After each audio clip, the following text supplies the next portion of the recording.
What's up, YouTube? This is Too Raw for TV. All right. So let me just say this, man. On the heels of the Lakers' 121 to 114 loss to the Toronto Raptors, it's their sixth loss in 7 games. Um, the Lakers are in trouble. Okay, they're in serious, serious deep doo doo. Uncle Michael's not going to lie to you. They're in some serious, serious trouble. Okay. Give you some historical examples, and then I'm gonna get to my points. Okay, the lowest seeded team ever to win a championship is the 1995 Houston Rockets. They were the sixth seed in a very strong year for the Western Conference. Very strong era for the Western Conference. They were the defending champion, but during the regular season they struggled. They struggled. I think at one point they were under 500 during the regular season. They made a trade.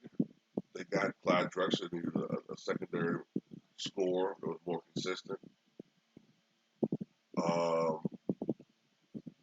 by the playoffs, Brendan Maxwell was no longer an active member of the team. Ultimately, he'd be, I think, traded to the Sixers. And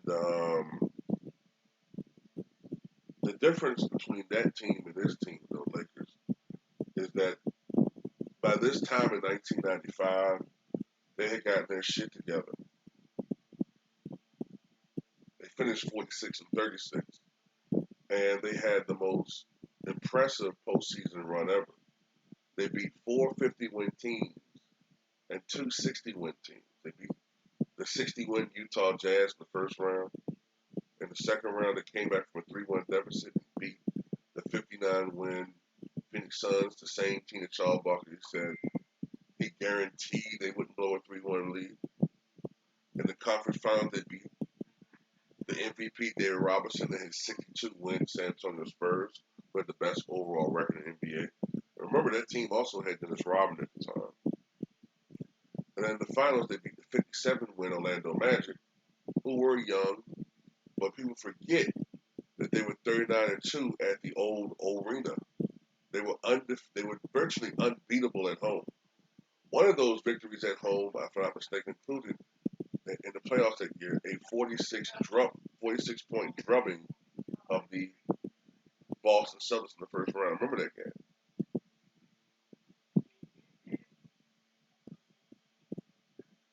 And the second lowest seeded team ever to win a title is the 1969 Boston Celtics, who went 48 and 34 during the regular season. At times they looked very old, but during the playoffs they played better. Okay, toward the end of the season they played a little bit better, and they overcame I think a 2-0 deficit in the finals to beat the Lakers 4-3. Both those teams look better than the Lakers do right now. Okay, the Lakers are defending NBA champions. Okay, the last defending champion team to repeat, of course, the 2018 Golden State Warriors with Kevin Durant. Now, what do we know about that team? That team was exceedingly dominant. You know what I'm saying? It didn't matter if they didn't get any bench help at times. They were able to still dominate the field. The last defending NBA champion team to at least make it to a finals, although they didn't repeat, the 2019 Golden State Warriors. Now, what held that team back? Injuries, of course. Okay, first to Kevin Durant, and then to Klay Thompson. But when that team was healthy, they looked like a team that could three-peat.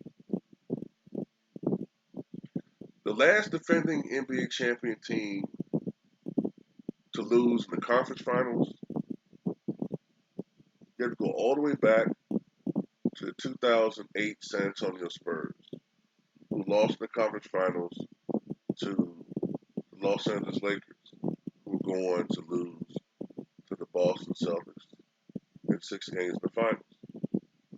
The last defending champion team to lose in the semis is the 2011 Los Angeles Lakers. Remember, in that series, the Lakers blew a 16-point lead to the Mavericks in one of those earlier games. They got swept by the Mavericks eventually, including a 39-point loss in Game 4. Remember, that Lakers team retained most of its roster for 2011. It's like they just simply grew kind of old. Their championship window, their run, going all the way back to 2008, just came to an end. To a team that was hungrier, better than. And last but not least, I guess least, the last defending NBA champion team to lose in the first round, the 2015 San Antonio Spurs. That same team that beat the Miami Heat by a record margin the year prior, lost in the first round to, was it the Golden State Warriors? Now that I can't remember. I think it was the Golden State Warriors. Although I do recall, I think Golden State was shorthanded that year. But alas,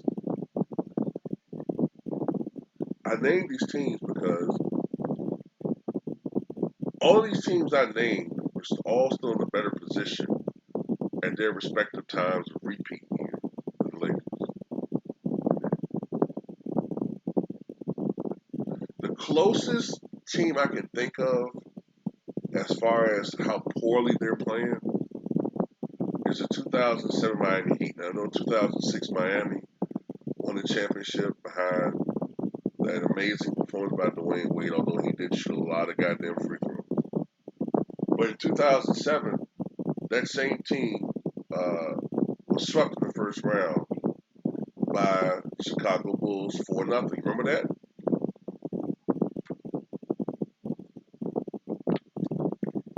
And the last defending championship team not to even make the playoffs, the 1999 Chicago Bulls, but that's a special situation where Jordan retired, Phil Jackson retired, Dennis Rodman pretty much retired, and Scottie Pippen was traded to the Houston Rockets. Although I do think Dennis signed a short-term contract with the Dallas Mavericks in '99. But that team was broken up, so that's a special situation. I've never seen a team play as poorly as the Lakers are right now going into the playoffs.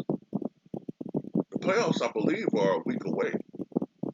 And there's not a sense of urgency. I'm not getting this sense of urgency from Laker fans. Now, Lakers lost 121-114. Lakers did not have Dennis Schroeder due to protocol reasons, safety protocol reasons. But the Raptors also did not have OG Anunoby, nor did they have Fred VanVleet. Kyle Lowry had one of his best games of the season. Pascal Siakam had one of his best games of the season and outplayed Anthony Davis, who, in my opinion, at this point, really should be their best player. People have got to remember, LeBron James is in his 18th NBA season. I don't give a fuck what these guys try to spin you on television. Uncle Michael is going to tell you the truth. LeBron James is 36 and a half years old. He's coming off an injury that is the worst of his career, even worse than that groin injury.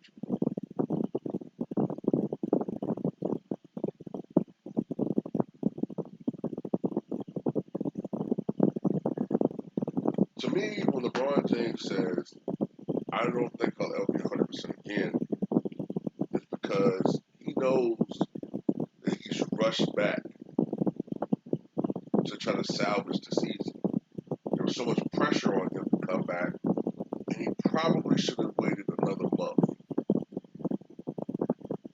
You know what I'm saying? This injury was apparently even worse than most people thought. by him coming back early, he's probably causing himself a little bit more harm than people are realizing. He exited the game due to ankle soreness. Kevin McHale fractured his foot in 1987. Kevin McHale at that time was playing the best basketball of his career in March of '87. Kevin McHale had two options. He either could have surgery, shut it down, and then come back next year. But he chose to keep playing. And that separation in his foot got wider and wider and wider. And while they did make it to the playoffs, ultimately they lost. And Kevin McHale would go on to play 6 more years in the NBA, but he was never the same player after deciding to play through that injury. And I think that's partially what LeBron James is talking about. And there's some people that say that LeBron is saying, he said that they have a built-in excuse. I don't know. All I know is this. At the end of the day, Father Time waits for nobody. Not even LeBron James.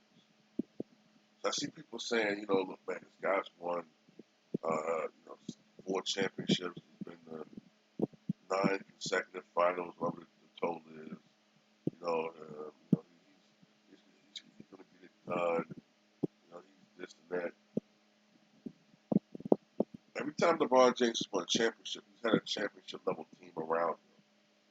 There's nothing that indicates that this team is a championship level team. To me, the biggest problem has been AD this year. I don't know whether it's Schroeder, his role in the lineup, whether it's taking shots away from AD. I don't know if that was part of the problem earlier this year. I don't know if maybe part of it is, him coming back from this injury and he's just not comfortable. I don't know what it is. But to me, when I watch this team play, I don't see a championship team. There were rumors that LeBron and AD were less than enthusiastic about Schroeder and laughing at him behind his back, and that Schroeder seems more concerned about money than his stats rather than playing for the team. I'm going to tell you something, one thing that you'll learn about basketball, watching this season. People are so enthralled now about combo guard.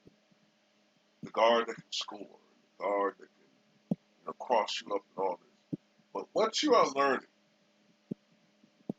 you watch the Lakers last year, if you watch Chris Paul this year with the Suns, you learn the value of having a great pass-first, playmaking point guard, a guy that can run the offense, a guy that can run the floor, a guy that knows when to score, but more importantly, when to get others involved. You see the importance of having a guy out there on the floor. When you have a guy like Schroeder, who's more interested in his points, they cannot lead a franchise, cannot lead a team. You have a guy like AD who, when he's completely healthy, he is a top player in the NBA. But this year, he's looking anything but a top player. Andre Drummond is by no means Kareem Abdul-Jabbar. Anybody that tried to make him out to be like that was a damn fool. But I'll tell you this, whenever you have Drummond be your leading scorer with 19 points, 11 rebounds, there's a problem there. That's not his role. Whenever he outscores Davis, but people are still giving Drummond flack, there's something wrong.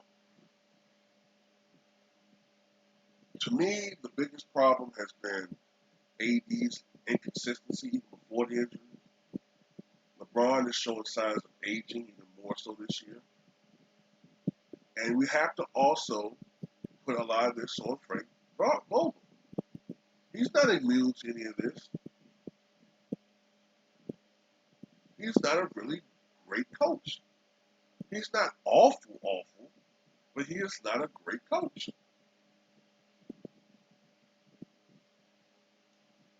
Whenever you have a great championship team out there, like Lakers had last year, when they had 4 future Hall of Famers on their roster, LeBron, AD, Dwight Howard, and Rondo, it's getting masked with your coaching.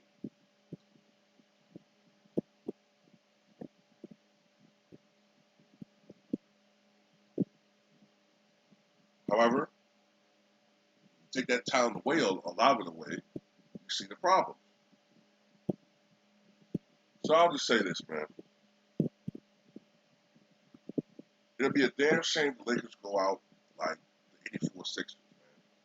The year before, the Sixers were dominated. 4-4-4 and lost one playoff game to the Milwaukee Bucks, who were a great team at the time.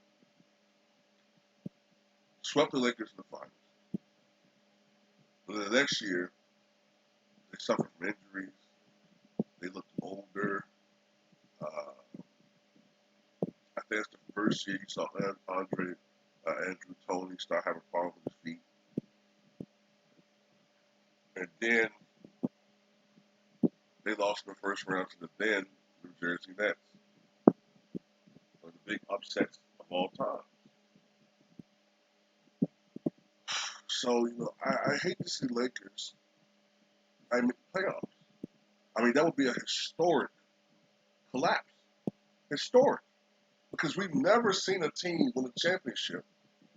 Well, at least not in the last 40 years. I have to go back and look for it. I'm pretty sure it's happened, but in the past 40 years, I'm trying to think, when's the last time we had a team that won a championship but didn't make the playoffs next year? In '96, the Rockets lost in the second round.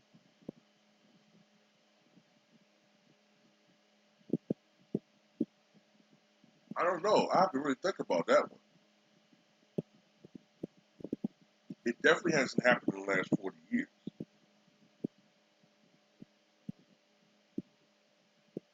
Maybe sometime in the '70s. I don't know, '60s, '50s. I think about it. But tell what you guys think.